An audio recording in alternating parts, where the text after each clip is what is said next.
Hola, ¿cómo están? El Todopoderoso les bendiga. Deseo que estén teniendo un buen tiempo. Somos GC Internacional y estamos trabajando aquí con una materia que se llama homilética, ¿correcto? Ya hemos visto los indicadores homiléticos. ¿Ustedes están viendo aquí una diapositiva? Sí, Bueno, hay una situación ahí porque cambiaron esta interfaz de Zoom y esta mañana no pude grabar otra clase que estaba dictando. Hemos estado trabajando entonces los indicadores homiléticos. Llevamos no sé cuántas clases ya, muchísimas horas estudiando cada uno de esos indicadores homiléticos. Ya los terminamos. Hoy quiero proponerles un repaso breve, rápido a cada uno de ellos. ¿Listo? Para que, digamos, nos quede un poco más claro el asunto. Voy a ir hablando de un indicador homilético, de cada indicador homilético, y voy a ir colocando un ejemplo con un sermón que hice, el sermón que prediqué el domingo. Ya, entonces vamos a ver cómo nos va yendo con este proceso. Reitero, este va a ser un repaso de los indicadores homiléticos de los cuales hemos venido trabajando ya, porque ese es el segundo nivel de homilética, ¿correcto? Entonces, vamos a ver. El primer indicador homilético es el objetivo general o propósito general, también se le llama así, ¿correcto? Ahí está avanzando la diapositiva. ya está bien. Sí, ¿Cómo se está avanzando? sí. ¿Cuál es, aquí hay una pregunta. ¿Cuál es mi propósito en este sermón? ¿Qué es lo que pretendo? ¿Correcto? ¿A qué le quiero apuntar yo en mi sermón? Esa es como la pregunta que uno tiene que hacerse para este indicador homilético, ¿ya? Porque el propósito o el objetivo general, les doy los dos nombres porque algunos predicadores o autores de libros de homilética van a decir a veces propósito o a veces van a decir objetivo. Entonces, cualquiera de los dos sirve.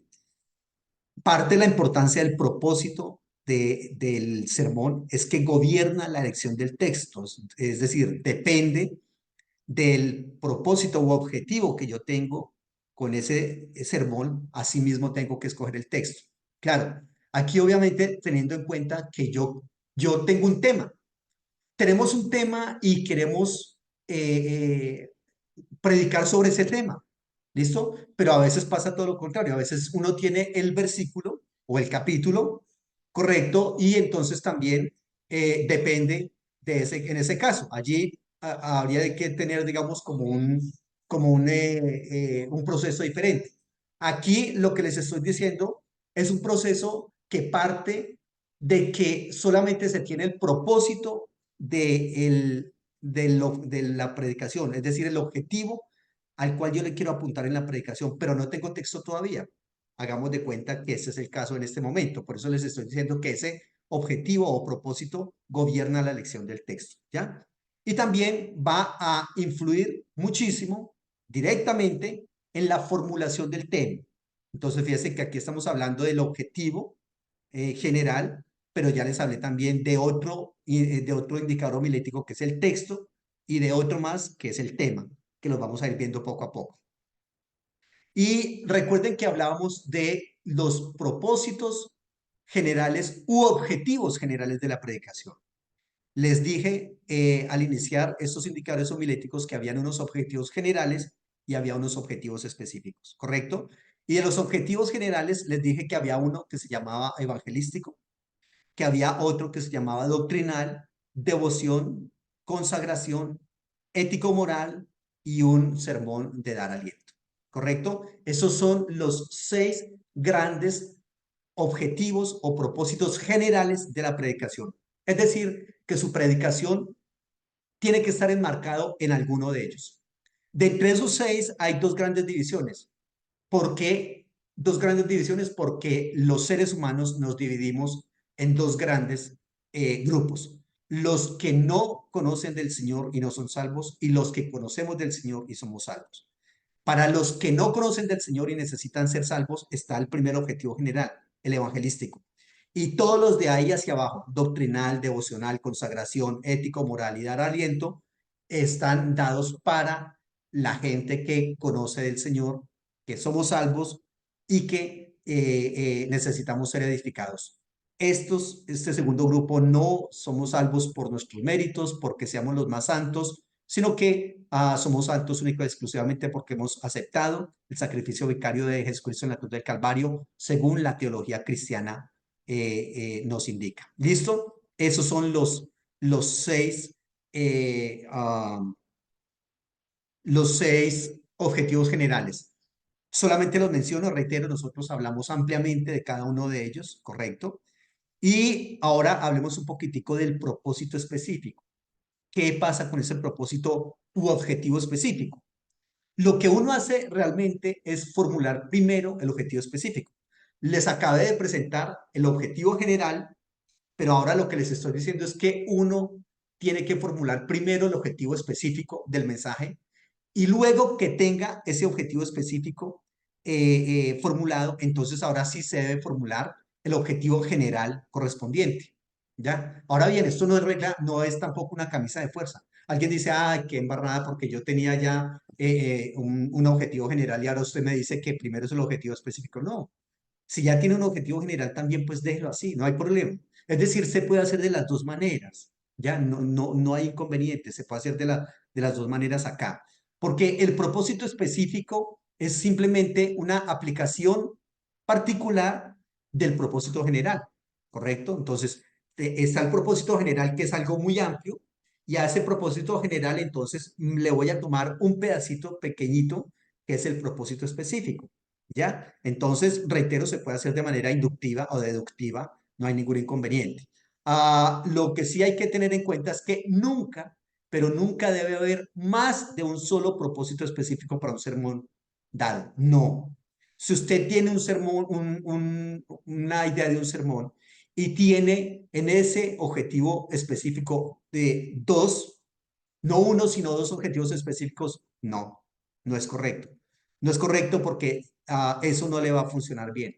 No va a ir bien. Tiene que ser un solo objetivo específico. ¿Por qué? Porque si usted tiene más de un objetivo específico, eso significa que usted tiene dos blancos a los cuales le va a apuntar en el sermón. Y le digo una cosa, si usted tiene dos objetivos a los cuales le va a apuntar en un sermón, lo más seguro, tengo que decirle, lo más seguro es que quizás no le vaya a pegar a ninguno de los dos. ¿Por qué? Porque se va a prestar para confusiones y entonces no va a salir de acuerdo a lo que usted tiene planeado. Tiene que ser un solo propósito específico y un solo propósito general en cada sermón. Les dije que voy a estar comparando esta, digamos, este ejercicio haciendo un sermón, que es un sermón que he tomado de aquí, de allá, de cosas, de lecturas que he hecho, y voy a trabajar un sermón, reitero, lo expuse el domingo pasado, y el propósito general de ese sermón está enmarcado en lo ético o moral, ¿correcto? Recordemos que dije que había siete objetivos generales y uno de esos es el ético moral. El sermón que voy a plantearles a ustedes tiene que ver con un propósito general ético o moral. ¿Cuál es el propósito específico? Aprender que las negociaciones a las que nos enfrentamos a diario pueden ser resueltas de manera no violenta y exitosa cuando se practican ciertas características. Ojo, ese es el propósito específico que yo le he colocado a mi sermón. Aprender. Recordemos que los propósitos o los objetivos tienen que tener un qué, un cómo y un para qué. El qué en este objetivo específico es aprender, ¿ya? Que las negociaciones que nos enfrentamos a diario pueden ser resueltas de manera no violenta y exitosas cuando se practican ciertas características. Ese es el objetivo específico de mi sermón. Vamos avanzando. Aquí yo le motivo para que usted vaya también comparando lo que usted tiene allá en los sermones, ¿correcto? Que usted ha considerado, porque de esta clase obviamente tenemos que salir, hola, mínimo, pero mínimo con un sermón hecho totalmente. Y digo mínimo porque nosotros si tenemos que predicar, qué sé yo, cuántas veces a la semana, cuántas veces en nuestra vida, tendremos que preparar muchísimos sermones. Y entonces Allí, reitero, mínimo, tenemos que salir con un sermón totalmente hecho. El tercer objetivo específico del que hemos venido hablando, perdón, el tercer indicador homilético es el texto base. ¿Y qué fue lo que dijimos de ese texto base? Dijimos que el mensaje del predicador debe ser derivado, ojo, no de los sucesos del día, no de la literatura contemporánea, no de las tendencias populares de una u otra clase, no de la filosofía, no de la estadística, no de una poesía, no tampoco de las experiencias y reflexiones del predicador, no. Todo sermón que nosotros demos tiene que estar derivado de la escritura. Todo sermón que nosotros vayamos a predicar tiene que salir de allí del texto bíblico. Reitero, no del periódico, no de la última noticia, no de los problemas maritales que tengo o que tienen los hermanos de la iglesia, no. Una cosa diferente es la aplicación de esos sermones, que definitivamente tiene que ser algo de nuestra cotidianidad. Pero definitivamente el tema que yo voy a predicar, el sermón que yo voy a predicar, tiene que ser sacado de la Biblia. Eso es un requisito sine qua non y eso de pronto nosotros, alguien diría, pues es que eso es obvio, claro. ¿De dónde más? No es tan obvio. Cada vez son más los sermones, entre comillas, porque si no es basado en el texto bíblico no se puede decir que es un sermón, ¿correcto? Pero cada vez son más esas charlas entretenidas que se predican desde los púlpitos que no tienen un versículo bíblico. Eso entonces pasa que usualmente uno está ahí de pronto mirando Facebook, mirando Kawaii, mirando TikTok y alguien dijo algo. Oh, salió allí una persona hablando de un tema o de un pensamiento que me encantó y entonces voy a exponer eso en el grupo familiar o en la iglesia. Eso se da muchísimo en la actualidad. Craso error, craso error. Tiene que estar basado en las escrituras. ¿Listo? Mire la definición de lo que sería el texto, aquí según esto. Eh, esta presentación está corriendo. Sí, señor. Sí, ujú. Miren una definición de lo que es el mensaje bíblico. Un mensaje bíblico es aquel que está basado en la recta interpretación de un texto de la Biblia, tomando del texto su tema, desarrollando el tema en conformidad con la enseñanza general de las Escrituras y aplicándolo a las necesidades actuales de los oyentes. Ojo, les decía que la predicación no tiene que ser derivada de los acontecimientos de la actualidad, ni nada de ese asunto, ni de los problemas maritales, ni de los pensamientos de filósofos, no, única y exclusivamente las Escrituras. La aplicación de ese versículo o de ese capítulo a las necesidades actuales, eso es otra cosa. Y eso sí, hay que hacerlo. ¿Listo?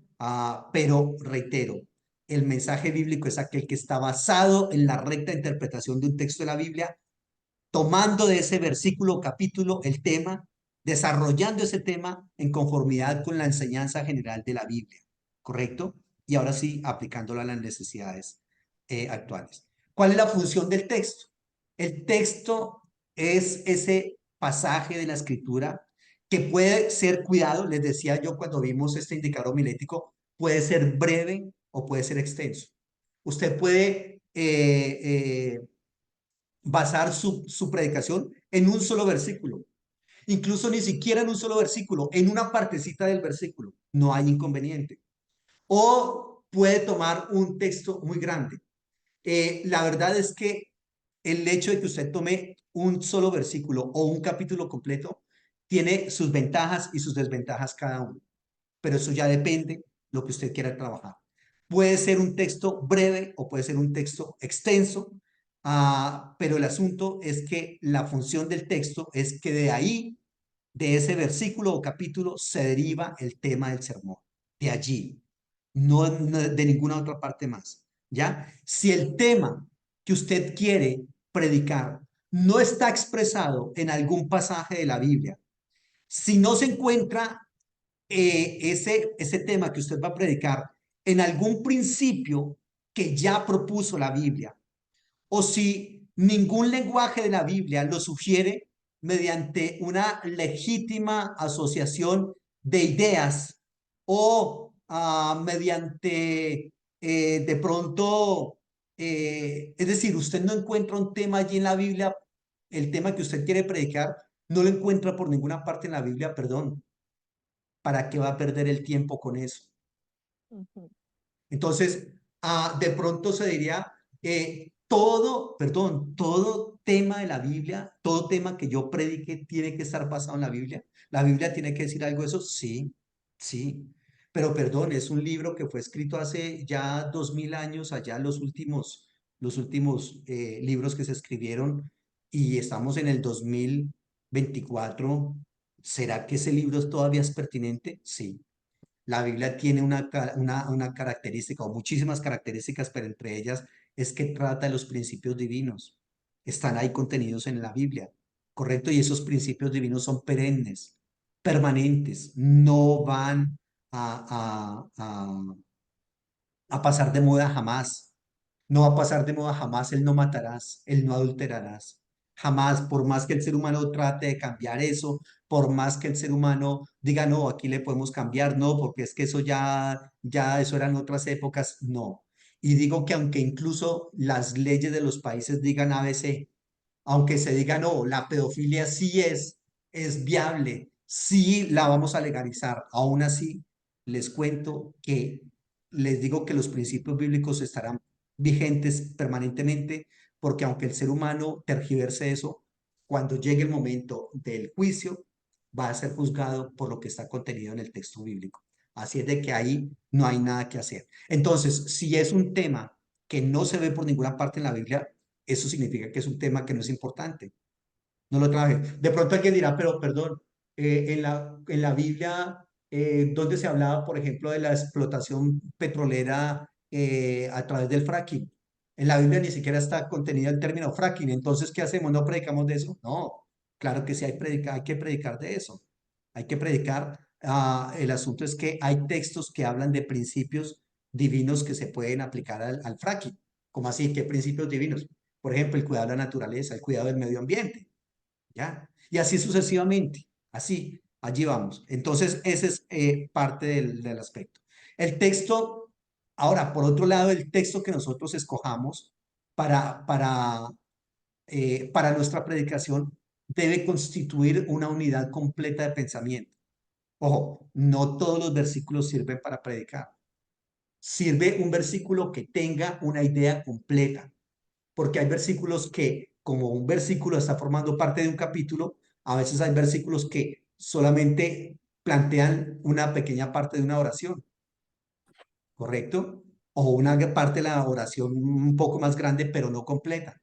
Un versículo como tal que no tenga una unidad completa de pensamiento no sirve para una predicación. ¿Ya? No sirve para una predicación. De hecho, les decía que a veces uno puede basar una predicación en menos de un versículo, pero aunque sea menos de un versículo, tiene que ser una unidad completa de pensamiento, ¿ya? Entonces, el predicador tiene que conocer el significado muy aproximado o incluso exacto del versículo antes de que pretenda derivar el tema de él. Usted tiene que conocer el versículo muy bien o el capítulo que escogió y mirar a ver si realmente ese capítulo o versículo sí está hablando de ese tema. Porque a veces nos parece que sí, ¿ya? A veces nos parece que sí. Hay una pelea allí entre biblistas y teólogos en ese texto que dice, luego nosotros los que hayamos quedado seremos arrebatados juntamente con el Señor en la nube y estaremos siempre con el Señor, etcétera, etcétera. Ese pasaje. Pero muchos dicen, ese pasaje está hablando del rapto. Otros dicen, no, Señor, eso no está hablando de ningún rapto, está hablando de la segunda venida. Entonces, yo le recomendaría que no utilice ese pasaje ni para hablar ni del rapto ni la segunda venida, a menos que usted ya haya descubierto a través de una exégesis el significado exacto de ese pasaje antes de hacer derivar el tema de su predicación de allí. ¿Sí? ¿Me hago entender? Entonces, eso es muy importante. Entonces, por regla general, la selección del texto tiene que ser un versículo o un capítulo muy claro en su sentido. tremendamente claro en su sentido. ¿Listo? ¿Cuál es el texto que yo elegí para mi sermón? Recuerden que les dije que mi propósito general era ético-moral, el propósito era específico era aprender a que las negociaciones a las que nos enfrentamos a diario pueden ser resueltas de manera no violenta y exitosa cuando se practican ciertas características. El texto que yo tomé para mi sermón es un texto muy largo. Primero Samuel capítulo 25. Ese primero de Samuel capítulo 25 tiene 43 versículos. Entonces, ¿qué hice yo? O sea, en la predicación voy a hablar de todo lo que pasa allí, pero lo que hice fue leer a la hora de la predicación solamente los capítulos 14 al 35. Ya es mucho también, pero tenía que leer esos capítulos porque allí voy a basar específicamente mi sermón, ¿correcto? Entonces mi texto es 1 Samuel 25, 14 al 35. Aquí, ¿cuál es una de las deficiencias de tomar un versículo tan grande o un capítulo tan grande como este que les digo de 43 versículos? Obviamente no lo vamos a poder aprovechar todo al máximo. No porque es muchísimo. Hay muchísimos temas y muchísimas cosas que hablar de ese capítulo, pero yo voy a hablar solamente de eso que estoy hablándoles en el propósito específico, ¿correcto? Hablemos un momentico del tema de predicación. ¿Cómo vamos hasta el momento? ¿Me están entendiendo? ¿Estoy siendo claro? Sí. ¿Qué Sí, estamos haciendo? señor. Estamos haciendo un repaso de los indicadores homiléticos y cada uno de ellos lo estoy trabajando con base en un ejemplo Ujú. de una predicación que hice. ¿Listo? Hablemos un momentico del tema de predicación. Esto es solamente una síntesis porque esto lo hemos venido trabajando horas y horas y horas y semanas, cada uno de estos indicadores homiléticos. ¿Listo? Hablemos un poquitico del tema de la predicación. La función del texto del cual estábamos hablando anteriormente, es la de proporcionar el tema del sermón. ¿Qué nos da el tema del sermón? El versículo o el capítulo. ¿Ya? Entonces yo tengo que estar muy atento a qué es lo que me está enseñando ese capítulo o versículo para de allí sí tomar o extractar el tema del sermón. En el texto que yo escogí, 1 Samuel 25, es el tema que habla de Abigail y David. Recordemos que Abigail tenía un esposo que se llamaba Nabal, ¿correcto? Y David estaba corriendo en ese momento, estaba escapándose de Saúl, ¿correcto? Y entonces obviamente tenía un ejército con él, tenía que comer, subsistir, etcétera, y va, y él le ayudó a cuidar los animales de Nabal, que tenía muchísimo ganado y muchísimas riquezas, y David le ayudó a cuidar todos esos animales cuando los estaban esquilando y todo. Cuando le fue a pedir, digamos, una colaboración para su causa, entonces Naval dijo, ¿qué le pasa? Yo no conozco a ese tipo, ¿cómo se le ocurre que yo voy a quitarle la comida a mis empleados y dárselos a este ¿quién le manda a estar huyendo de su señor? No olvides. David se enoja muchísimo y dice, vamos y matamos a toda la gente, toda la casa de Naval va a quedar muerta mañana. Entonces hay un siervo que le dice a Abigail, mire lo que pasó, esto y esto y esto, y David viene a matarnos a todos. Entonces Abigail, una mujer muy inteligente, muy sabia sobre todo, trama todo un plan correcto, le lleva una cantidad de presentes a David, se encuentra con él y logra llevar a cabo una negociación sin violencia. No murió ni una sola persona. Y fue una negociación que fue muy efectiva para todos los involucrados en el asunto. David y sus 600 hombres, Abigail, Nabal y los criados de la casa de Nabal. Todos fueron beneficiados con esa situación.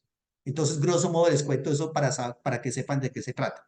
Entonces, les estaba hablando del tema de la predicación y les decía que el versículo o el capítulo que ustedes escogieron, lo que hace es proporcionarnos el tema del sermón que nosotros vamos a predicar.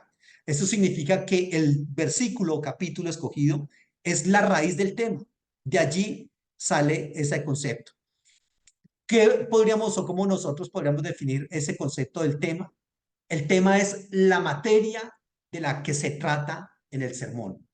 Podemos definir así el tema, la materia en la que se trata el sermón. La idea central del sermón. Ese es el tema, la idea central del sermón, el asunto presentado en el sermón. Eso es lo que es el tema. De esa manera se define el tema. Y obviamente ese tema tiene que tener unas cualidades para que sea un buen tema. Básicamente son tres cualidades que son indispensables en cualquier tema que sea digno de predicarse desde el púlpito cristiano. La primera es que debe ser un tema vital. Vital, cuando nosotros hablamos de vital, es vida. Cuando nosotros decimos que algo es vital, lo que estamos diciendo es que sin eso no hay, no hay posibilidad de seguir viviendo, ¿ya? Entonces, el tema que nosotros debemos exponer o que queremos exponer debe ser algo vital. Es decir, debe versarse sobre algunas de las grandes verdades de la fe cristiana. O sea, nosotros tenemos toda una teología sistemática allí. Cuando hablamos de sistemático significa organización, ¿correcto? Y nosotros tenemos entonces una cantidad de verdades cristianas allí. Ese tema tiene que estar fundamentado en una de esas grandes verdades de la fe cristiana. ¿Listo? La segunda cualidad de un buen tema es que sea pertinente. Tiene que ser algo importante, algo que realmente sea muy relevante para nosotros hoy, ¿ya?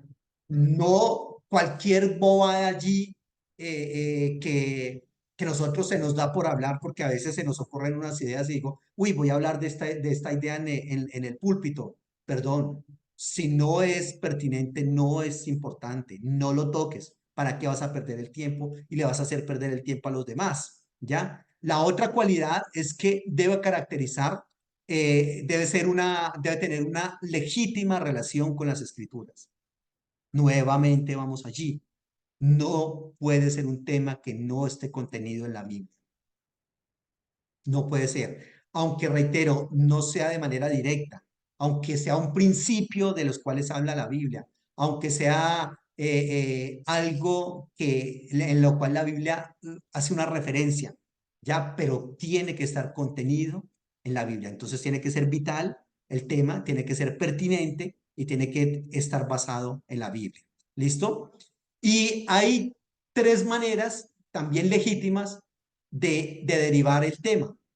Una primera manera de derivar, es decir, de sacar el tema del sermón, es que el tema puede ser encontrado directamente en el versículo o capítulo que escogimos, o que el tema puede ser inferido del versículo por procedimientos lógicos, es decir, en el anterior es cuando el capítulo o versículo que nosotros escogimos habla directamente de ese tema, la oración, ¿ya? Habla del tema de la oración y lo hace de manera clara y directa. Entonces allí es importante esa parte. O puede que el versículo capítulo no hable directamente de eso, pero que sí se pueda hacer una inferencia de eso, es decir, que yo lo pueda extractar analizando desde la lógica los versículos que escogí. Puede también darse eso, es decir, no que el tema esté tan claramente enunciado allí en el versículo, pero que sí se puede inferir de que ese versículo está hablando de ese tema. O también el tema puede ser sugerido por el texto, no que lo diga directamente, ¿correcto? No que se pueda inferir por procesos lógicos, sino que lo sugiere. ¿Cómo así que lo sugiere? Lo que les hablaba ahorita. La Biblia no habla, no está la palabra fracking allí. ¿Correcto? Entonces, como no está la palabra fracking, entonces no puedo hablar desde el púlpito o dar un sermón del por qué no debemos hacer explotación petrolera por fracking, fracking. Sí, sí se puede. ¿Por qué? Porque hay muchos versículos que sugieren ese tema, ¿ya? Como los que le dije ahora, los versículos que hablan del cuidado del medio ambiente, ¿correcto? Del beneficio general sobre el beneficio particular. Entonces, de esa manera se puede hablar allí. En el sermón que yo escogí, el texto, reitero, era 1 Samuel 25 y el tema se llamaba,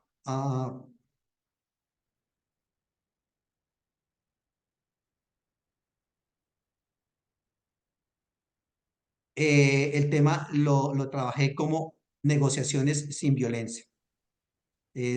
perdóname, el tema que yo trabajé aquí se llama, ¿es posible llevar a cabo negociaciones sin violencia y que sean favorables a todas las partes involucradas? Ese fue, reitero, el tema que yo escogí. ¿Es posible llevar a cabo negociaciones sin violencia y que sean favorables a todas las partes involucradas? Esa es una posibilidad de tema allí. Les estaba diciendo que, perdón, ese tema es viable allí, el texto de Primera de Samuel lo sugiere, sí. Por eso fue que les dije que había que les di como una idea general de qué se trata el capítulo, ¿ya? Básicamente lo que el capítulo de 1 Samuel 25 nos quiere decir es que sí es posible llevar a cabo eh, negociaciones, negociaciones sin violencia y negociaciones que trabajen, digamos, en beneficio de todos los implicados en esa negociación, ¿correcto? Entonces, ese es, reitero, el tema que yo escogí para el sermón. ¿Listo? Ahora, puede haber muchos otros, no hay problema. Yo reitero, simplemente tomé ese.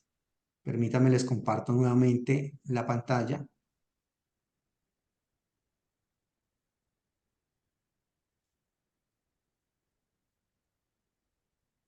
Aquí está. El versículo, el propósito general, propósito específico, texto, 1 Samuel 25 y tema. Es posible llevar a cabo negociaciones sin violencia y que sean favorables a todas las partes involucradas. Recordemos que el tema es como una idea general que resume el capítulo o los versículos que usted escogió. Es como la idea general de todo. Deme una idea general de qué es que está hablando el capítulo o el versículo que usted escogió. ¿Ya? Ese es el tema, ¿correcto? Claro, obviamente de un solo capítulo, como este capítulo tan grande de Samuel, se pueden sacar muchísimos temas, muchos. Yo podría hablar, por ejemplo, de otro tema diferente en este mismo capítulo. Por ejemplo, las consecuencias de la necedad. Claro que sí. O podría hablar, por ejemplo, de la influencia de una mujer sabia y hablar de las características de Abigail. Claro que sí se puede. Y ahí no se estaría quebrantando el capítulo para nada, ¿correcto? Es decir, de capítulos tan grandes y tan ricos como este se pueden sacar una cantidad de temas impresionante, impresionante, grandísimos. Yo simplemente me incliné por este tema, por las negociaciones no violentas y por eso para mí el tema es posible llevar a cabo negociaciones sin violencia y que sean favorables a todas las partes involucradas. ¿Listo? Muy bien, hablemos un momentico de la proposición o tesis. Prefiero llamarle tesis al sermón, pero puede ser también proposición. ¿Qué es la proposición? Ojo, no confundir proposición con preposición. ¿Se acuerdan que estamos viendo griego también? Y en griego hablamos es de las preposiciones. Aquí estamos hablando es de las proposiciones. Son dos cosas muy diferentes. La proposición es una sencilla declaración del tema que el predicador se propone considerar, desarrollar, demostrar o explicar en el discurso. Entonces, ¿qué es la proposición o tesis del sermón? Simplemente es una declaración sencilla del tema que el predicador se propone considerar, desarrollar, demostrar durante su discurso. ¿Ya? En otras palabras, la tesis del sermón es una afirmación de la principal lección espiritual o de la verdad, que es una verdad intemporal del sermón y que se debe decir en una frase declarativa, es decir, una declaración. ¿Ya? Entonces, reitero, la tesis del sermón es una afirmación de la principal lección espiritual o de la verdad intemporal del sermón. ¿Ya? Obviamente, como es un solo sermón, todo esto tiene que estar muy cohesionado, muy fusionado. Por eso ustedes van a ver que casi en todas las partes del sermón se repiten muchas cosas. Eso es lo correcto de la homilética. Si a mí en el tema me dicen otra cosa y en la tesis del sermón me dicen otra y en las divisiones me dicen otra, está mal, está mal. Porque usted tiene solamente media hora, 45 minutos para dejar clara una enseñanza para la gente, ¿correcto? Por lo tanto, parte de esa enseñanza y de que ellos interioricen lo que usted quiere enseñarles es la repetición, es que todo esté cohesionado, pero que a la vez todo esté cumpliendo un propósito, digamos, específico, ¿correcto? Diferente al otro, pero que todo a la vez esté muy cohesionado. Entonces usted en un sermón obviamente va a ver cosas muy similares permanentemente y otras diferentes, pero reitero, todo tiene que estar ¿qué? Cohesionado. ¿Listo? Entonces, la tesis del sermón es un principio, una norma que gobierna la recta conducta o un hecho generalizado que es aceptado como cierto y como básico. En la tesis del sermón tiene que haber eso. La tesis tiene que estar conformada por un principio o por una norma que, reitero, necesita gobernar la recta conducta de nosotros como seres humanos y que es aceptado como cierto y que es algo básico en toda esta enseñanza y práctica de la cristiandad. ¿Listo? La tesis consiste en una afirmación, reitero, declarativa, clara. Es una afirmación en la cual se expresa una verdad clara, una verdad fundamental, que es una verdad que no pierde vigencia con el correr del tiempo. No, es una verdad que va a estar permanentemente allí y que es de aplicación universal también. Es de aplicación universal también. ¿Cuál es la importancia de la tesis del sermón o proposición del sermón? La tesis o proposición es la base de toda la estructura del sermón. Esa tesis del sermón es la base de todo el sermón. La tesis indica claramente a los oyentes el curso del sermón, ¿correcto?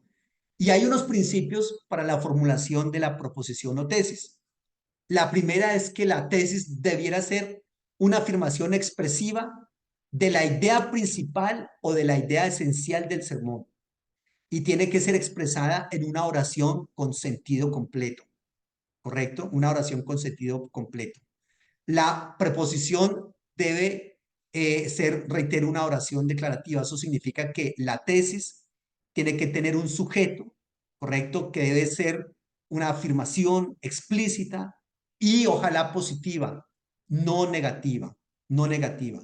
La proposición o tesis debiera ser una verdad intemporal, reitero, generalmente dada en tiempo presente. Una verdad intemporal es lo que les digo, no es algo que no, es que eso era por allá para la época de Noé. Ya nosotros ya no. No, si eso es así, no sirve el tema que nosotros estamos trabajando, porque tiene que ser algo en lo cual nosotros en la actualidad tengamos, hallemos pertinencia, ¿correcto? Muy bien. Entonces, por otro lado, la preposición o tesis debiera ser afirmada de una manera muy sencilla y muy clara. Es decir, no debiera haber nunca ninguna vaguedad, ninguna ambigüedad en la expresión de la oración del sujeto. ¿Ya? La tesis del sermón debe ser una expresión de una verdad vital, ya les había dicho. ¿Cuál fue la tesis que yo coloqué en mi sermón? Mire, ¿cómo vamos en mi sermón? El propósito general es ético o moral, ¿no? El propósito específico es aprender que las negociaciones a las que nos enfrentamos a diario pueden ser resueltas de manera no violenta y exitosa cuando se practican ciertas características. El texto, 1 Samuel 25. El tema: es posible llevar a cabo negociaciones sin violencia que sean favorables a todas las partes involucradas. ¿Cuál es la tesis? La tesis es: una negociación no violenta requiere ciertas características para una culminación exitosa. Esa es la tesis de mi sermón. Una negociación no violenta requiere ciertas características para una culminación exitosa. ¿Correcto? ¿Estamos ubicados en lo que les estoy haciendo? Sí, ¿Es Eso es, coherente? ¿Estamos sí, señor. entendiendo? aclara más, cada vez más, claro, Claro, más. los Recordemos que esto puntos, es un repaso, ¿no? Que todo esto ya lo vimos claro. durante horas y horas y horas de clase y ahora estamos haciendo una pequeña síntesis. Estoy sacando lo más importante de cada indicador homilético y lo estoy demostrando también a partir de un ejemplo que estoy haciendo. ¿Listo? Muy bien. ¿Tienen alguna pregunta, aporte, comentario?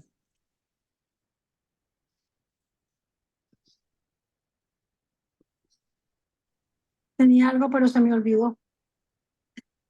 Bueno, espero que te lo recuerdes ahora. Muy bien, hablemos de otro indicador homilético, la interrogante sermonaria.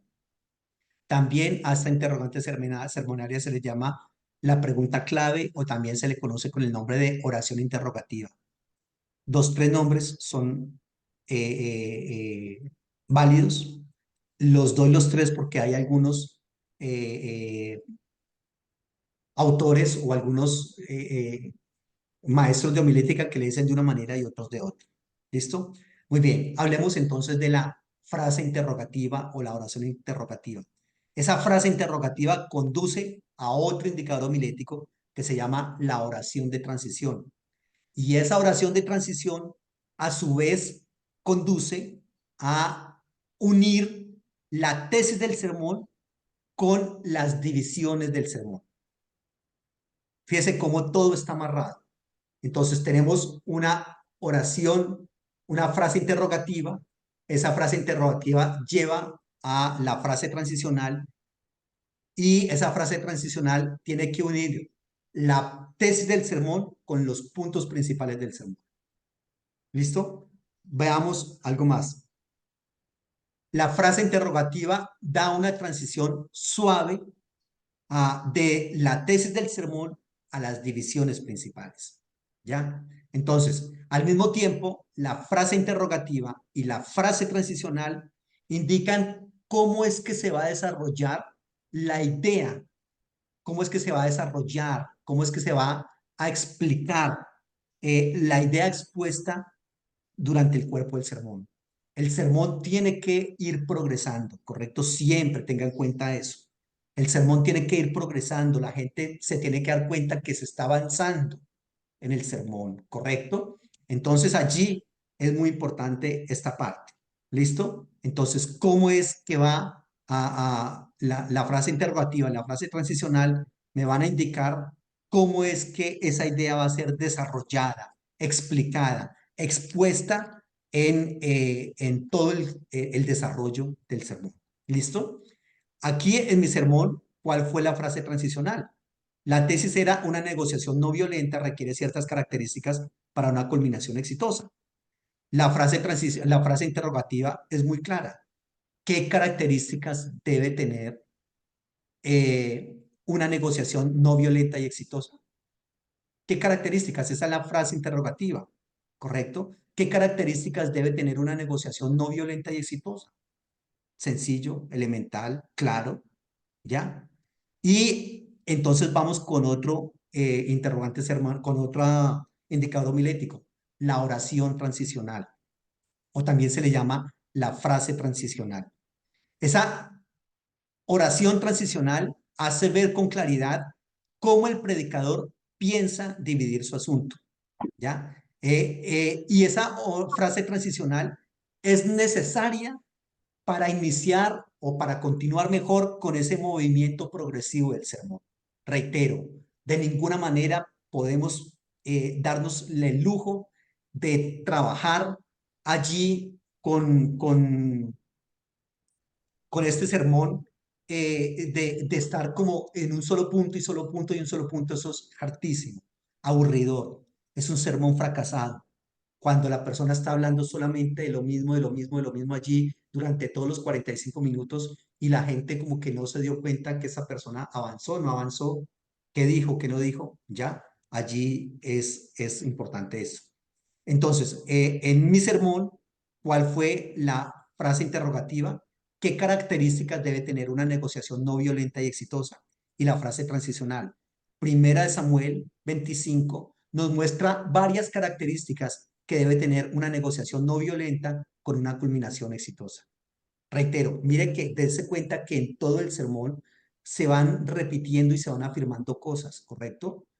Todo tiene que estar muy cohesionado. Estamos trabajando un tema, ¿correcto? Que son las negociaciones no violentas y exitosas, ¿correcto? Y aunque hay muchas cosas que están unidas para enfatizar esa idea, por otro lado, también hay cosas diferentes en cada una de ellas que nos va a ir mostrando la progresión del sermón, ¿correcto? Entonces, aquí vamos trabajando con esa frase transicional. Esa fue la que coloqué para mi sermón. Primero Samuel 25 nos muestra varias características que debe tener una negociación no violenta con una culminación exitosa. ¿La palabra clave cuál es? Ustedes la saben ya. ¿Cuál es la palabra clave de este sermón? Niñas, no me desmotiven, por favor. ¿Cuál es la palabra clave de este sermón según lo que hemos venido trabajando? Les voy a colocar esto para que infieran allí la palabra clave del sermón.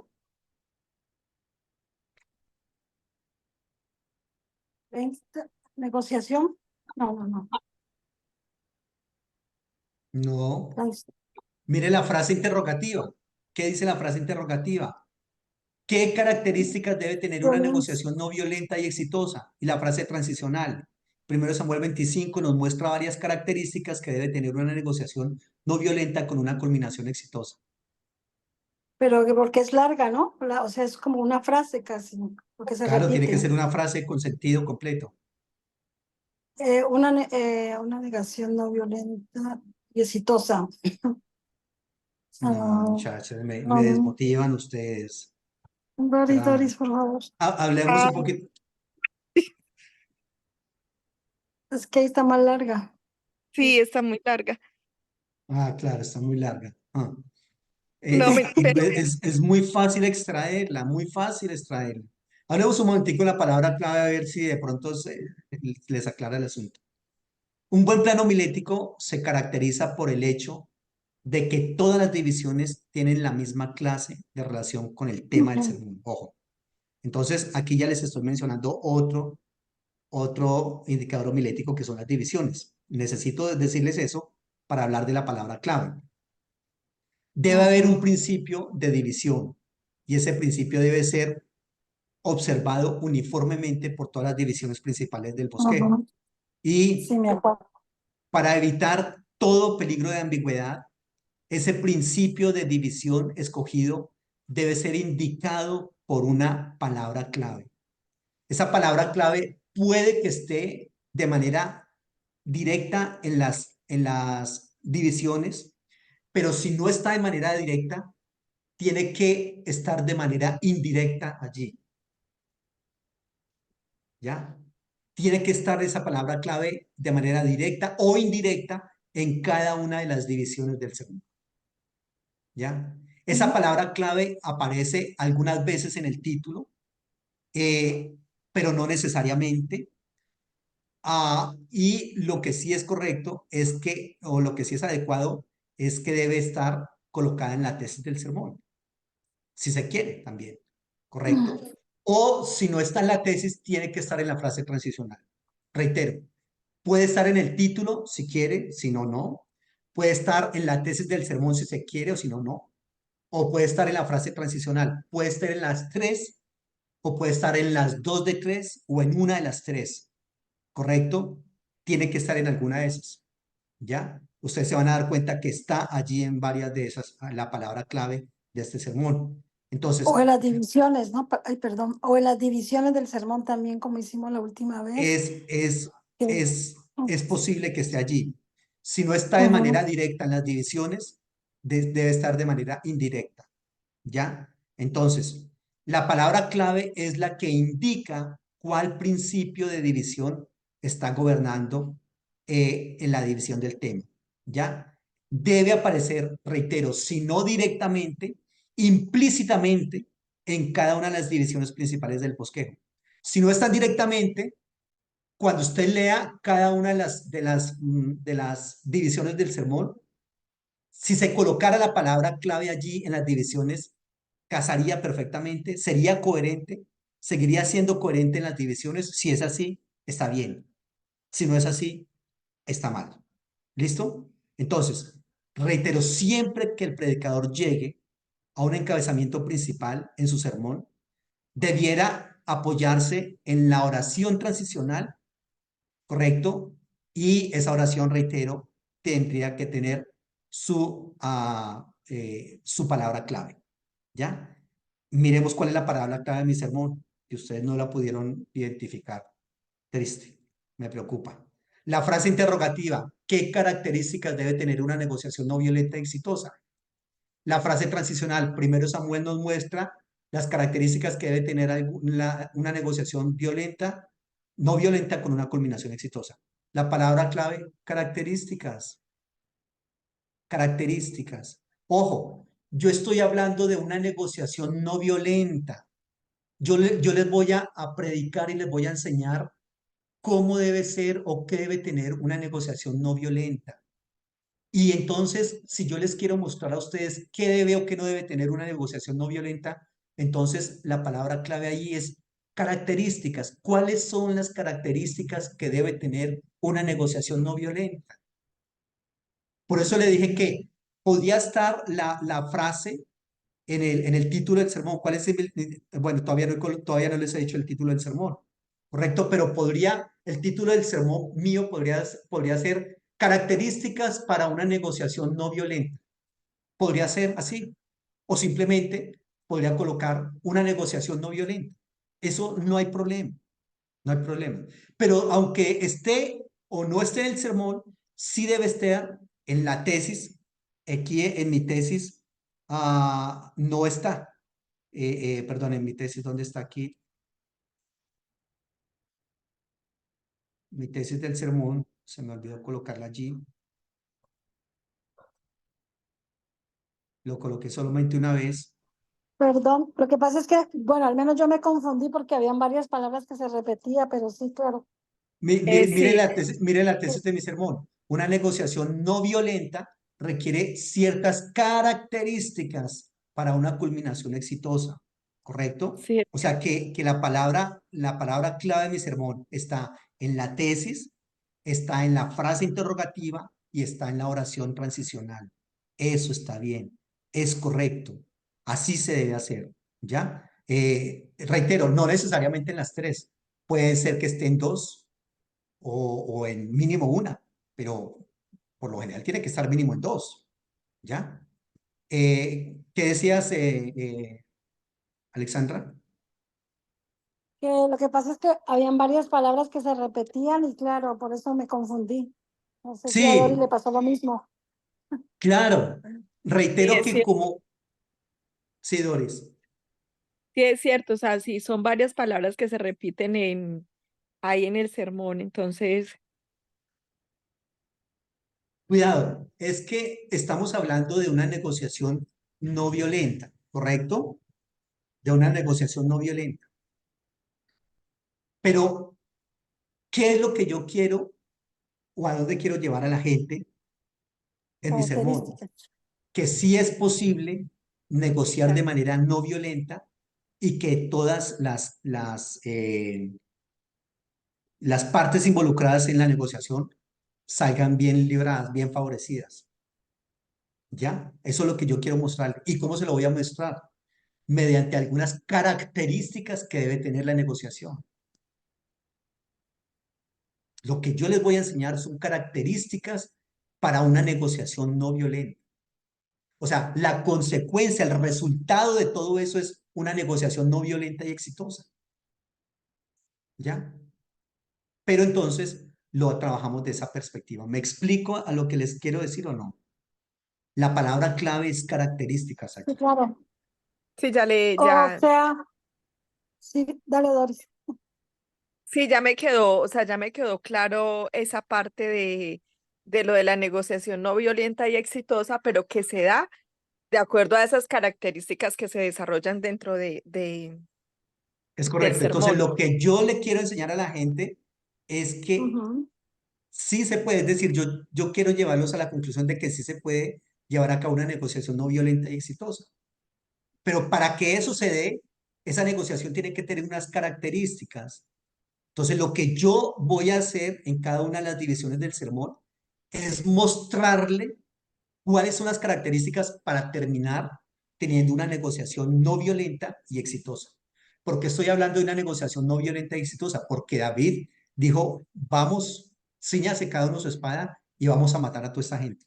Infortunadamente no leí el texto por el tiempo, son 43 versículos, pero por eso les di un recuento grosso modo de lo que se está tratando. Y además ustedes conocen el texto, ¿cierto? Es decir, no conocemos los pormenores, pero sí hemos escuchado la historia de todo ese asunto. Entonces, lo que yo quiero darles es una característica, un paso a paso de qué fue lo que se hizo en la negociación para llegar a la conclusión. ¿Cuál es la conclusión de eso? Sí se puede llevar a cabo negociaciones no violentas y exitosas.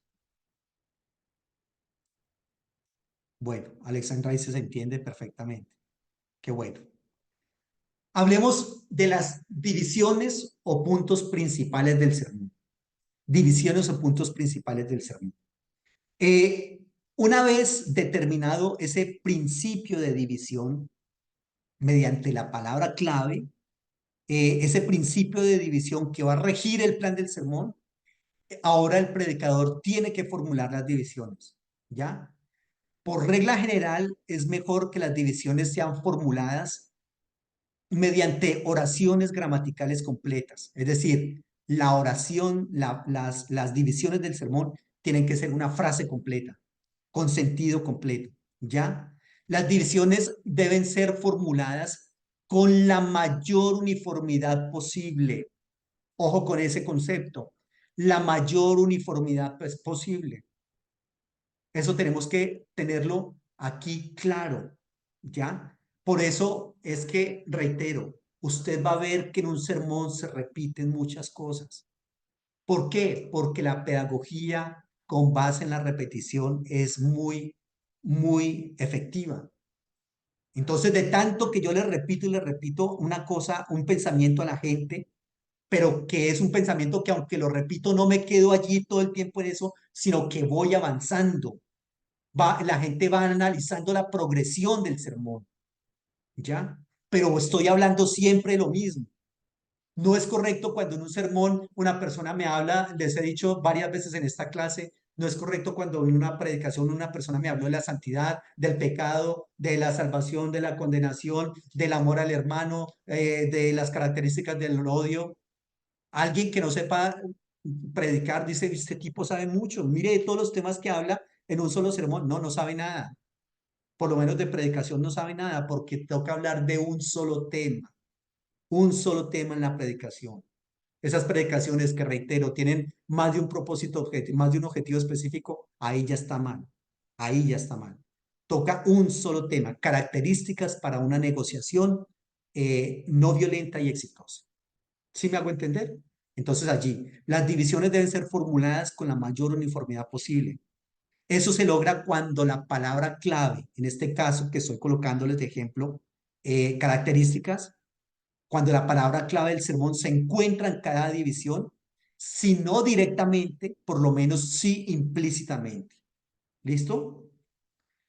Ahora, por otro lado, en cuanto a las divisiones del sermón, ¿cuántas divisiones del sermón? O sea, tienen que ser mínimo 2, máximo 5, 6, pero eso depende de la clase de sermón. Les había dicho en una clase anterior que cuando le doy, por ejemplo, teorías acerca de la creación del mundo o teorías acerca de la creación del ser humano, hay un poco de teoría, 10 teorías. Entonces allí ya obviamente cada una tiene que tener, cada una de ellas es una división en un sermón, ¿correcto? Entonces allí, pero lo correcto es que sea máximo 5 divisiones. 5 divisiones, ¿ya? El número de divisiones, de todas maneras, debe ser determinado por la naturaleza del tema, como lo que les acabo de decir, o por el contenido del texto. Como yo estoy trabajando en un texto muy grande, entonces ahí caben muchísimas subdivisiones, ¿ya? Ahora, cuidado, no necesariamente que tienen que ser 3 exactamente, no, no. Pueden ser 4, pueden ser 2, pueden ser 5, reitero, eso ya depende del texto, depende del tema que se esté trabajando. Reitero, no menos de 2, porque pues si hablamos de divisiones, pues para dividir algo tiene que ser mínimo 2 divisiones, ¿no? Y por regla general, reitero, no más de 5. Ahora, por otro lado, ¿qué pasa con el anuncio de las divisiones? Les había dicho yo, que es un tema que es bastante importante acá, el anuncio de las divisiones. Debe el predicador indicar en el curso de la presentación del mensaje cuáles son las divisiones principales del asunto? Era una gran pregunta. Y nosotros sabemos, a veces hemos escuchado predicaciones en las cuales el predicador empieza a predicar y de una vez dice, las divisiones de mi sermón son en primer lugar, en segundo lugar y en tercer lugar. ¿Ya? Esa es una manera de hacerlo. ¿Ya? Porque hay tres caminos posibles para hablar de las divisiones. La primera es que el predicador hace un anuncio previo de todas esas divisiones y luego retoma cada una de ellas y las desarrolla. ¿Ya? Eso fue lo que yo les dije, lo que les acabo de decir. En mi sermón de hoy quiero hablar de, en primer lugar, en segundo lugar y en tercer lugar. Tiene sus ventajas y sus desventajas hacerlo. Ventajas que estamos comunicándole a la gente muy claramente, digamos como el curso de mi sermón. La gente ya tiene en su mente a qué se deben atener, qué es lo que les espera en el sermón, qué es lo que les van a decir, ¿correcto? Y luego se desarrolla cada una de ellas. Esa es una manera de hacerlo. La otra manera es que los predicadores a veces evitan el anuncio previo de las divisiones, pero cuando llega a cada división, entonces las anuncia claramente, ¿correcto? Entonces, en esta segunda posibilidad, el predicador no dice las divisiones al iniciar su predicación de una vez todas y luego la retoma, sino que simplemente cuando llega el momento de hablar de cada una, la menciona y la desarrolla. Segundo, menciona y la desarrolla. Tercera, la menciona y la desarrolla. Esa es otra opción. Y la otra es que el predicador omite todo anuncio formal de divisiones, dependiendo únicamente de su capacidad como orador. Es decir, que el predicador nunca dice en primer lugar, en segundo lugar, en tercer lugar, simplemente habla de cada una de las divisiones y ya. Esa es muy complicada. Tiene que ser uno un excelente orador para hacerse entender, aunque no diga en primer lugar, en segundo lugar, en tercer lugar. Tiene que ser un excelente orador. Yo personalmente no recomendaría. De estas tres maneras de hablar de las divisiones, recomendaría la segunda. Esa es como la más adecuada, ¿correcto? Es decir, que no se enuncian desde el principio todas, sino que, pero muchas veces lo he hecho así, que enuncio desde el principio de qué se va a tratar mi sermón, sino que sencillamente lo hago es cuando voy a hablar de cada una, la enuncio y la desarrollo. Segunda, la enuncio y la desarrollo. Tercera, enunciar y desarrollar. ¿Listo? Muy bien. Ah, y hay varias reglas para las divisiones. Ojo, ninguna división debe ser tan amplia que abarque todo el asunto. No, es decir, yo no puedo tomar, se supone que las divisiones son eso, divisiones, subtemas de ese tema central. Entonces, si es un subtema del tema central, ninguna división tiene que abarcar todo el tema. No, sino que se supone que cada división es una pequeñísima parte del tema, ¿correcto? De tal manera que cuando tomamos todas las 3, 4, 5 divisiones, entonces tenemos el tema completo. ¿Sí me hago entender? Entonces, esa es una primera regla de las divisiones. Ninguna división debe ser tan abarcante que abarque el tema completo. Otra regla, el conjunto de las divisiones debe cubrir todo el terreno de la proposición o tesis del sermón. Entonces, cuando nosotros miramos todas las 4, 3, 4, 5 divisiones, cuando las tomamos todas en su conjunto, se debe abarcar con ellas, con todas en su conjunto, la tesis del sermón, lo que yo había propuesto en la tesis del sermón. Y otra regla de las divisiones es que cada división debe ser distinta de la otra. No puede ser una división que en la primera división dije tal cosa y en la segunda repito lo que dije en la primera. No, no es correcto. Ya cada división es distinta una de la otra. Y otro aspecto es que todas las divisiones deben tener la misma clase de relación con el asunto. ¿Ya? Cada una de las divisiones o todas las divisiones deben tener la misma clase de relación con el asunto. Aquí voy a colocar, mírenme por favor, las divisiones de mi sermón. La primera, una negociación no violenta está comprometida con la continuidad de su casa. La segunda, una negociación no violenta está conectada con los deseos e intereses personales. La tercera, una negociación no violenta establece situaciones de paridad. La cuarta, una negociación no violenta dispone de recursos genuinos. Y la quinta, una negociación no violenta cumple los objetivos propuestos. Aquí no tengo versículos porque los versículos los coloqué en las subdivisiones. ¿Ya? Los coloqué en las subdivisiones. Pero fíjense, ¿recuerdan cuál fue la palabra clave de nuestro sermón? Característica, ¿se acuerdan? Y que les dije que esa palabra tenía que estar directa o implícitamente, es decir, indirectamente en las, eh, en las divisiones. Aquí no coloqué la palabra directamente en las divisiones, pero el examen que se le debe hacer para ver si están bien enunciadas las divisiones es que si nosotros colocamos la palabra características, tiene que seguir siendo coherente.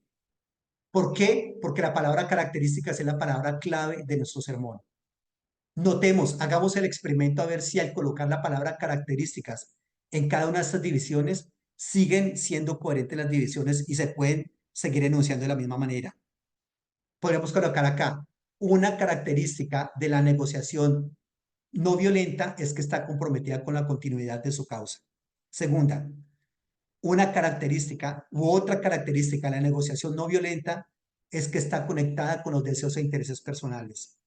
Tercera, una característica de la negociación no violenta es que establece situaciones de paridad. Cuarta, una característica de la negociación no violenta dispone de recursos genuinos. Y quinta, una característica de la negociación no violenta cumple los objetivos propuestos. Fíjense que leí las divisiones, incluyendo la palabra clave del sermón y casa perfectamente. ¿Eso qué significa? Que las divisiones están bien enunciadas. ¿Me explico? Este sermón le hice 5 divisiones. ¿Por qué? Porque es un sermón, porque es un 43 versículos. 43 versículos es muy grande. Entonces da para colocar más divisiones, ¿correcto? Puede hacerse, no hay ningún inconveniente.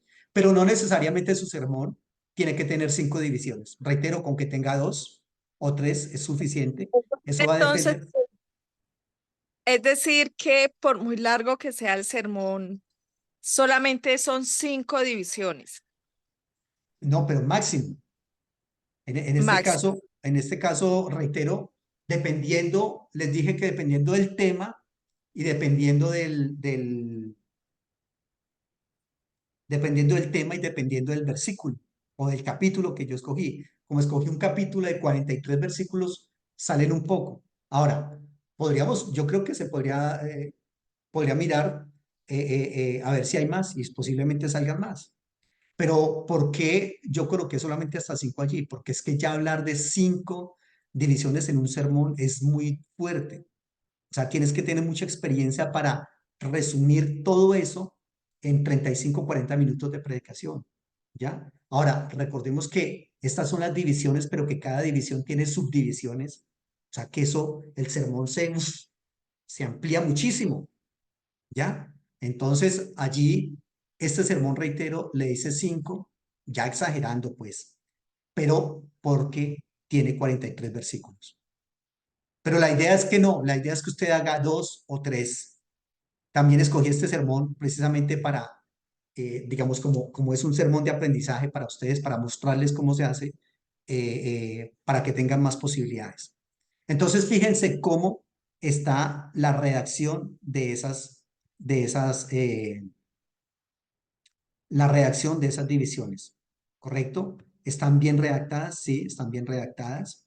¿Están coherentes? Sí, están coherentes. Reitero que no coloqué versículos bíblicos allí porque los versículos bíblicos están en la subdivisión, ¿ya? Fíjese, nuevamente, una negociación no violenta está comprometida con la continuidad de su causa.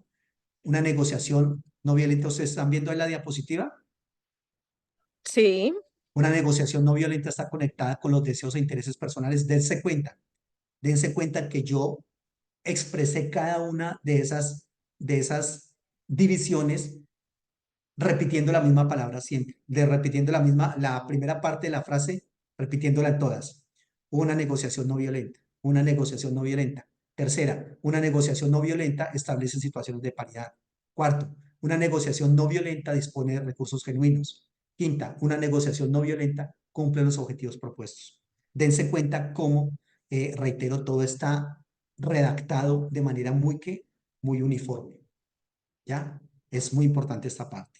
Hablemos un momentico de las divisiones secundarias o también se les conoce con el nombre de subdivisiones. ¿Cómo vamos? Preguntas, aportes, comentarios. No, pues como con mucha más claridad. Bueno, eso es bastante gratificante.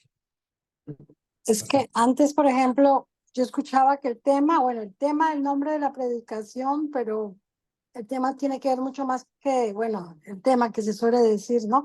Por ejemplo, dice, voy a hablar acerca de un tema que le he titulado tal. Y el nombre, ¿no? En cambio, aquí es más específico y es más limpio el sermón también, ¿no? Por decir Sí, así. sí. Recuerden también que hay cosas, aquí yo les estoy hablando de todo el esqueleto del sermón, la estructura del sermón, ¿correcto? Pero al momento de nosotros presentar el sermón, nosotros no vamos a decir cosas allí, o al menos enunciar la frase transicional de mi sermón es tal, la pregunta clave de mi sermón es tal, la frase interrogativa de mi sermón es tal, la palabra clave de mi sermón es tal. No, nosotros obviamente nunca vamos a decir eso, aunque lo expresemos con frases allá, pero no vamos a decir que esto pertenece o corresponde a X o Y indicador homilético. No, de ninguna manera. ¿Correcto? Entonces, hay cosas que nosotros nos guardamos para nosotros, que son una guía para nosotros, ¿correcto? Pero que no se las decimos a ellos así de esa manera. Entonces, tenemos que tener en cuenta esto. ¿Listo? Hablemos un poquitico de las subdivisiones. Las subdivisiones son sencillamente un desarrollo de las ideas contenidas en las divisiones principales. Con nosotros, con las subdivisiones, desarrollamos la idea principal. Les acabé de mencionar las ideas que están allí, ¿correcto? Las ideas que están allí en el sermón. Se las mencioné nada más, pero esas no solamente toca mencionarlas, sino desarrollarlas. ¿Cómo las desarrollamos? Con las subdivisiones. ¿Listo? La construcción de las subdivisiones es muy similar a los principios que gobiernan las divisiones principales. Es muy similar, ¿ya? Pero también hay algunas diferencias en la aplicación de los principios a las subdivisiones.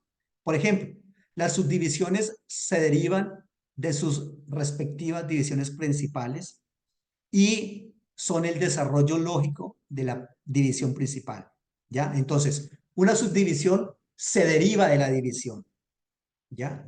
Y es el desarrollo, además, de la división. La subdivisión es el desarrollo de la división. Así es de que la función principal de una subdivisión es la de desarrollar el pensamiento contenido en la división principal. Desarrollar el pensamiento contenido en la división principal. Y las subdivisiones también deben tener una estructura paralela. Deben tener una estructura paralela, ¿correcto? Así que, como sucede con las divisiones principales, las subdivisiones también tienen que ser simétricas, también tienen que ser equilibradas y también tienen que ser muy limitadas en número. Por ejemplo, si usted tiene un sermón con 3 divisiones y cada división tiene subdivisiones, cada división tiene que tener mínimo son 2 subdivisiones. Entonces ya cuánto estamos llevando con ese sermón. 3 divisiones y cada división tiene 2 subdivisiones. Serían 6 subdivisiones de las que se va a hablar. Eso es mucho. ¿ya? Aquí tengo 5 divisiones y cada división tiene que tener mínimo 2 subdivisiones. Ya son 10 subpuntos de los que se van a hablar. Entonces, reitero, tiene que ser muy, muy abreviado para que la cosa salga bien allí, ¿ya? Permíteme mostrarles las subdivisiones de este sermón. Aquí ustedes van a encontrar esas subdivisiones. Les coloqué el versículo bíblico allí para no estar buscando, porque esa es otra cosa también bien interesante. No viene tanto al caso, pero sí es importante mencionarlo que cuando usted esté predicando, le recomiendo que tenga allí, muy seguramente usted va a llevar su bosquejo en, usted va a llevar su bosquejo de pronto eh, en un computador, en el celular, etcétera, ¿correcto? Y entonces, la idea es que usted tenga el versículo allí para que usted no tenga que estar buscando los versículos en la Biblia. ¿Por qué? Porque eso hace que la gente se distraiga. Entonces, les recomiendo que ustedes coloquen esos versículos, ya los tengan allí en su bosquejo, en el bosquejo que tienen para ustedes, tengan los versículos ya buscados allí, que no sea sino solamente leerlos.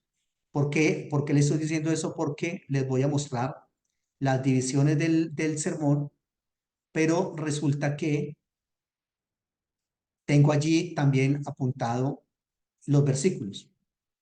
Entonces, ahí están viendo ya otra vez una diapositiva. Sí, Entonces, ojo, la primera división, una negociación no violenta y exitosa está comprometida con la continuidad de su casa. Les había dicho, una negociación no violenta está comprometida con la continuidad de su causa. Esa es la primera división. Esa división tiene una primera subdivisión. Lo que está aquí en azul.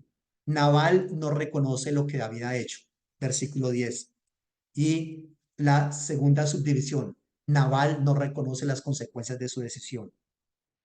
O sea, con estas dos subdivisiones voy a desarrollar la división principal. ¿Cuál es la división principal? Una negociación no violenta está comprometida con la continuidad de su causa. Y aquí estoy hablando de que Nabal no reconoce lo que David ha hecho, ¿correcto? Y eso le iba a impedir continuar continuar con su causa, ¿correcto? Y la segunda subdivisión, Nabal no reconoce las consecuencias de su decisión. Fíjense, dense cuenta que las subdivisiones también están redactadas de manera muy, muy pareja, de manera muy uniforme. Nabal no reconoce lo que David ha hecho, versículo 10. Y Nabal no reconoce las consecuencias de su decisión. Fíjense cómo las estoy llevando organizadas, ¿correcto? Vamos con la segunda división. La segunda división era una negociación no violenta, está conectada con los deseos e intereses personales. Aquí tiene otra subdivisión, la acción creativa y transformadora del siervo. Es el siervo que le va y le dice a Abigail, mire, pasó esto y esto y esto, y David viene a matarnos. ¿Listo? Esa es la primera subdivisión, la acción creativa y transformadora del siervo. Y la segunda subdivisión, la acción creativa y transformadora de Abigail, versículos 23 al 26. ¿Ya? Que ahí hablo de todo lo que hizo Abigail. ¿Cuál era la segunda división? Una negociación no violenta está conectada con los deseos e intereses personales.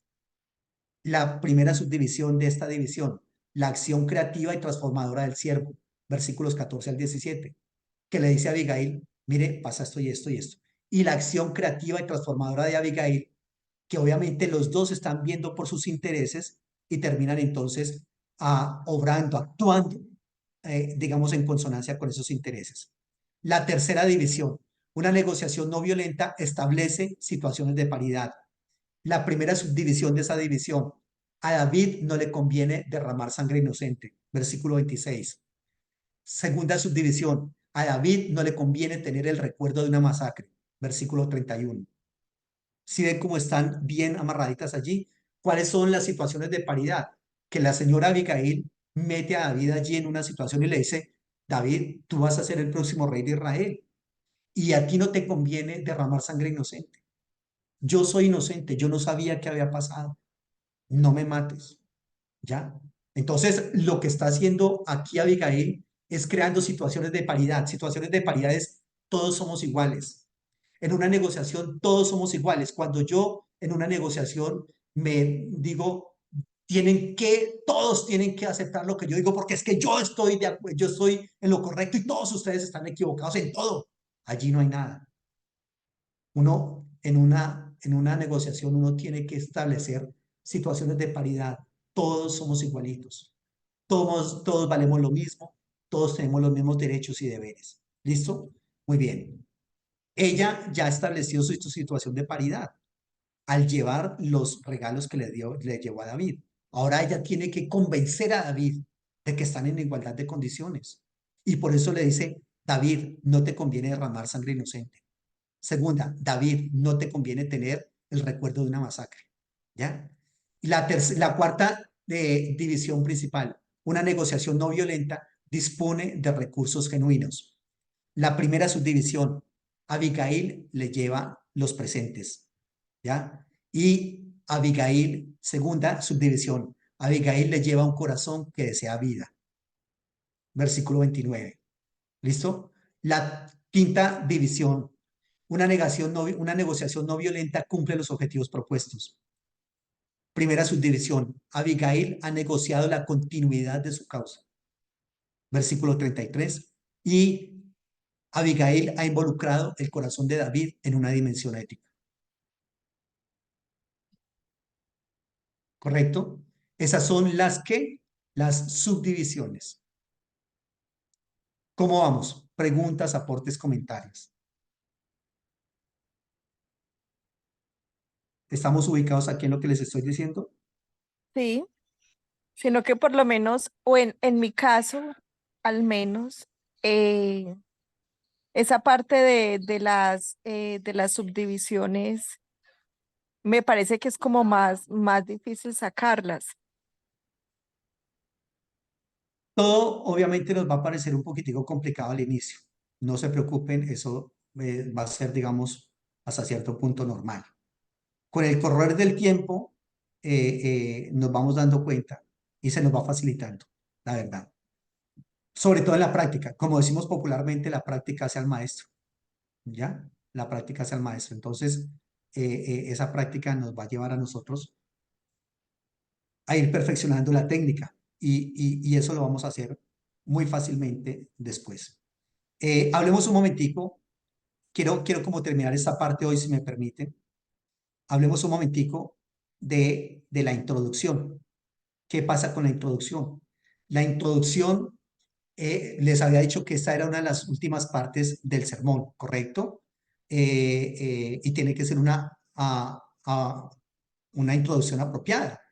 La introducción es que los oyentes sean benévolos, atentos y dóciles con el resto del sermón, ¿ya? Es decir, que la introducción lo que pretende es como que los oyentes tengan buena voluntad con el sermón, con el predicador, ¿correcto? Que estén dispuestos, que abran su corazón y su mente para recibir la enseñanza que se les quiere plantear allí.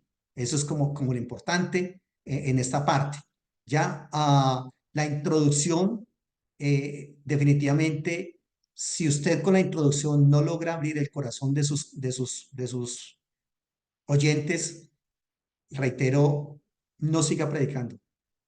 Tiene que hacer otra cosa. Tiene que hacer otra cosa para que ellos estén atentos, abiertos a esa parte, ¿ya? Porque o si no, será inútil el sermón. La introducción tiene unas cualidades también. Tiene que tener algunas cualidades para que sea una buena introducción, ¿ya? Por ejemplo, la introducción debe ser apropiada, debe ser interesante, debe ser breve, debe ser modesta y debe ser cuidadosamente apropiada, cuidadosamente preparada. Debe ser apropiada al sermón, es decir, si aquí estamos hablando de una negociación no violenta, aquí obviamente la introducción tiene que hablar de eso y tiene que ser interesante, porque o si no, eso es, digamos, como la cara de su sermón allí, uno de los primeros aspectos que usted va a mencionar de su sermón. Entonces tiene que ser muy interesante para que despierte el interés de la gente. Tiene que ser breve, les había dicho que no puede ser más de un 10% del sermón. Si el sermón dura media hora, la introducción no puede ser más de 3 minutos, porque le va a quitar mucho tiempo a lo demás. Debe ser muy modesta, ¿correcto? Es decir, tiene que ser interesante, pero no sensacionalista de tal manera, porque no somos payasos, y debe estar cuidadosamente preparada, ¿correcto? Eso es, entonces, ¿qué hice yo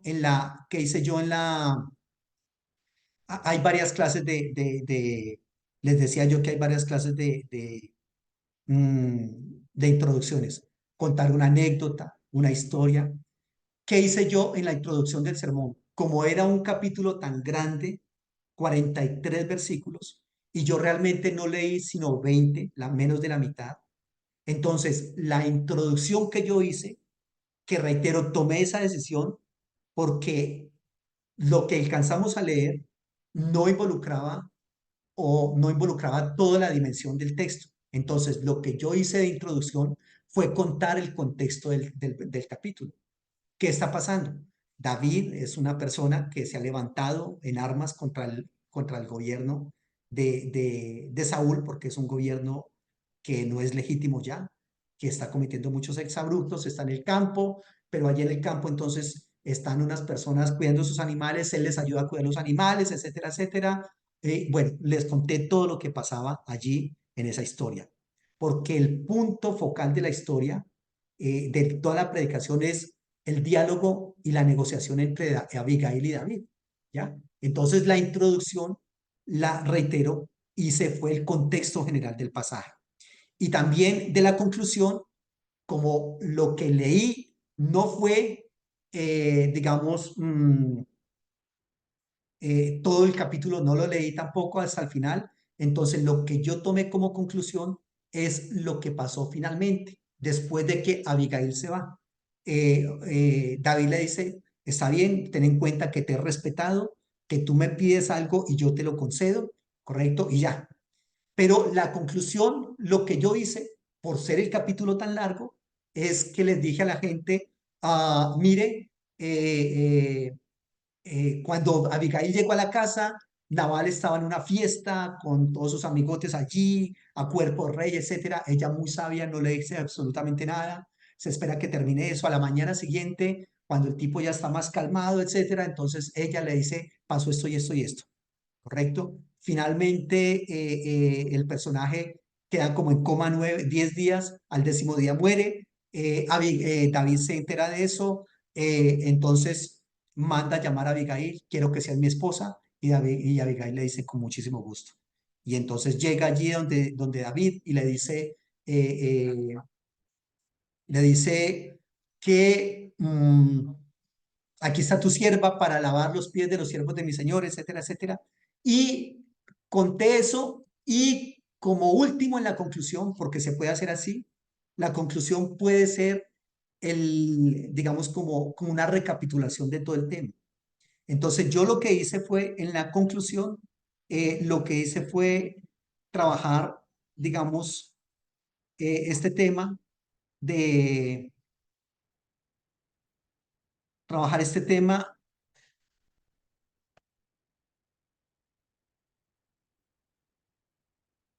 de retomar aquí están viendo una diapositiva que dice conclusión. Conté el final de la historia y le adicioné cada uno de los enunciados de las frases principales, de las divisiones principales, pero no con el enunciado exacto, sino que saqué una pequeña frase de cada uno.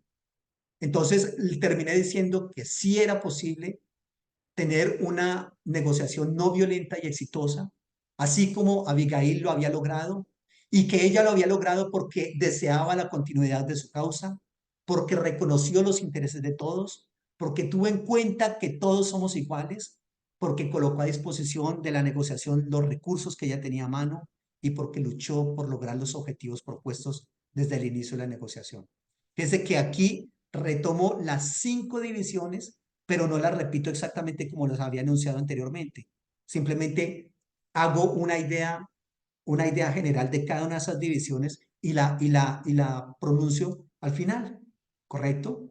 Y como último dato, el título, que es el último indicador homilético de esta predicación, le coloqué una negociación no violenta y exitosa.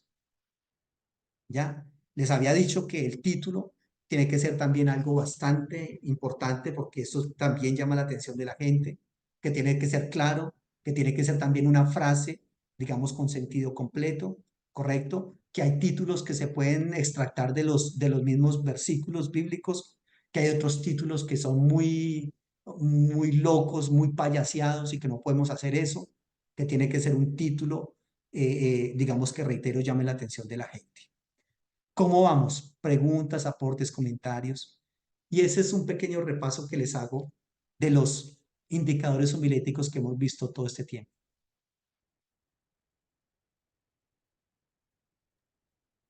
No, pues muchísimas gracias por pues por la tesis de hoy, porque pues me quedó mucho más claro, pero también quedé pensando mucho en mi sermón, el que tengo. Hemos estado trabajando, sígueme enviando cosas y yo te voy diciendo, esto lo puedes cambiar, esto no, etcétera, etcétera. Correcto. Y para mirar muy bien cómo es el asunto, les puedo enviar esta diapositiva para que ustedes se guíen por ella. ¿Listo? Con muchísimo gusto estamos en contacto. Bueno, ahí estamos entonces. En el interno, por favor, todas las preguntas, aportes, comentarios, y ahí estamos. Les agradezco muchísimo, muy amables. El Señor les bendiga y que estén muy bien. Gracias. Te les digo gracias. Hasta luego. Bueno.